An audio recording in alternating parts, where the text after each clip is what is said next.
Mr. Trudeau, you are a phony and you are a fraud and you do not deserve to govern this country. Your role on this stage tonight seems to be to say publicly what Mr. Scheer thinks privately. No.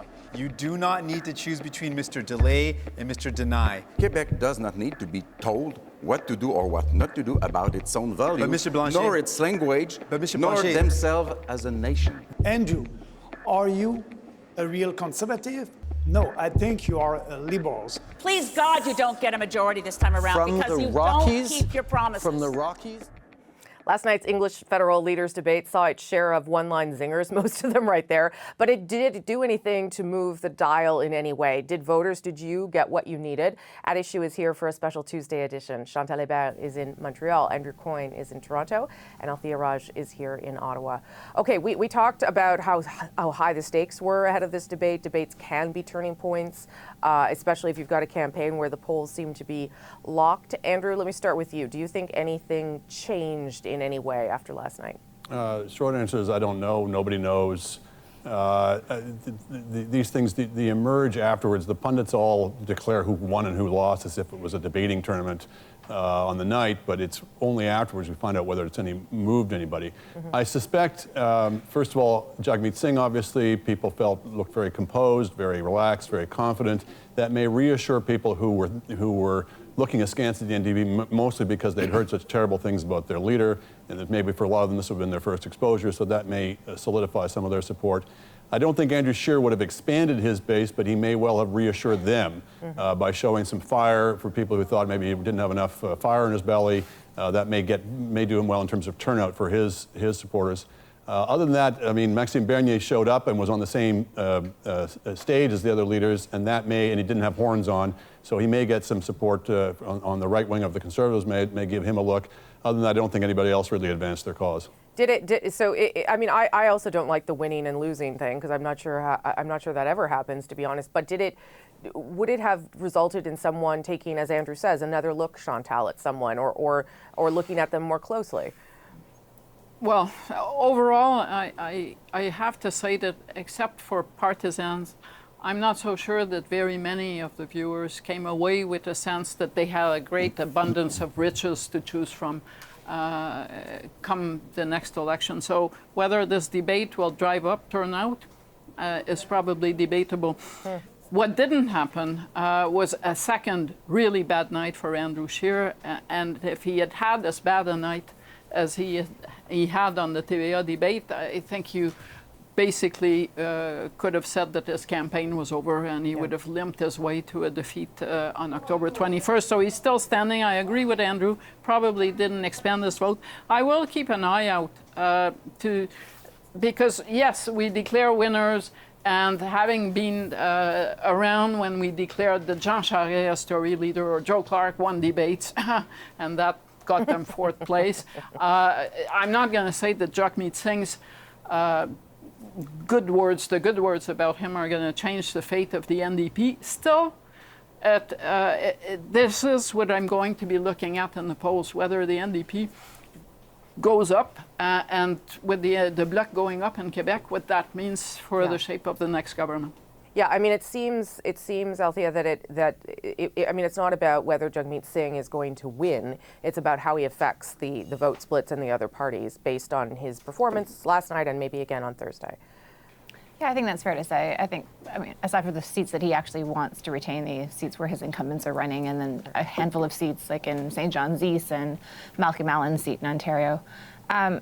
To me, I generally agree with everything that's been said. I think that yesterday's debate may have made you more comfortable in the choice that you were probably leaning towards. The format was so tightly scripted that there wasn't much chance to actually compare and contrast policies. But, Jagmeet Singh is a very charming fellow. Elizabeth May is quite earnest. She's a policy wonk that came out. The one surprise I felt was Maxime Bernier. He's wanted to be part of this debate for so long, and I thought he was going to have a stronger night. There was a lot of focus, obviously, on attacking each other, and Trudeau was obviously, as the incumbent, the target often. I wonder whether you thought it was effective, and particularly in the case of Andrew Scheer. And I'll ask you this, Andrew, because right from the first words out of his mouth, it was Andrew Scheer's decision that he was going to go hard, that there was an opportunity here that he had perhaps missed in French, that he won't get back, certainly on Thursday.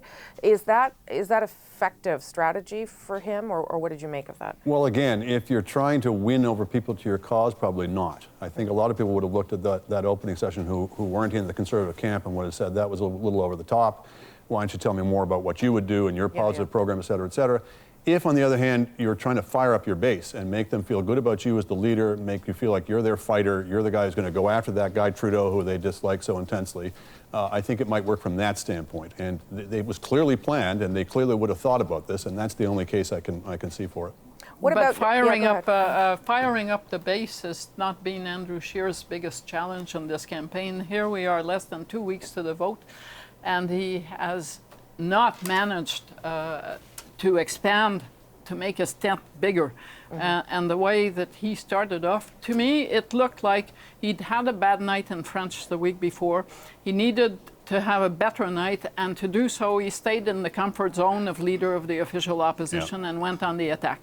And that's good as far as it goes, but where and when then do you fill the deficit that is keeping him off first place in the seat count? He's not going to be picking those votes up in Quebec anymore. And Althea, I also found that, just to turn it to Justin Trudeau for a moment, that certainly the format benefited him. I mean, certainly he was the target, but there's so many people on the stage that he wasn't the sole target, and he didn't feel the heat, even maybe as much as he would have in the TVA debate, the French debate. Of course, because there were 5 opponents on him instead of having 3. So you have less time to talk. They're talking to each other as well. So it definitely takes the focus aside from you. But I just want to go to Andrew Scheer, because I don't actually think he had a bad night. I think he came out a lot stronger than we've actually seen him, much stronger than we've seen him in most of his press conferences to date.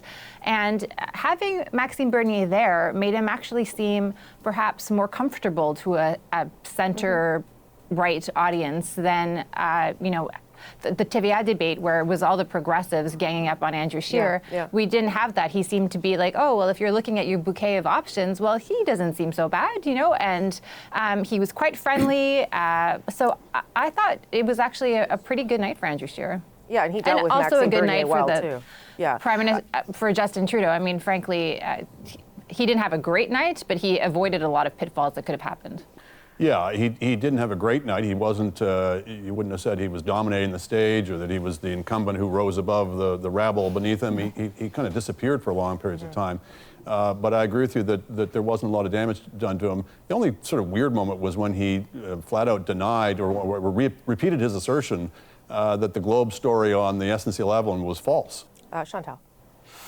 There were moments when I forgot that Justin Trudeau was on stage, and it's probably as good as it can get for an incumbent. I don't think I've covered debates where the incumbent has won. It's a survival game. And,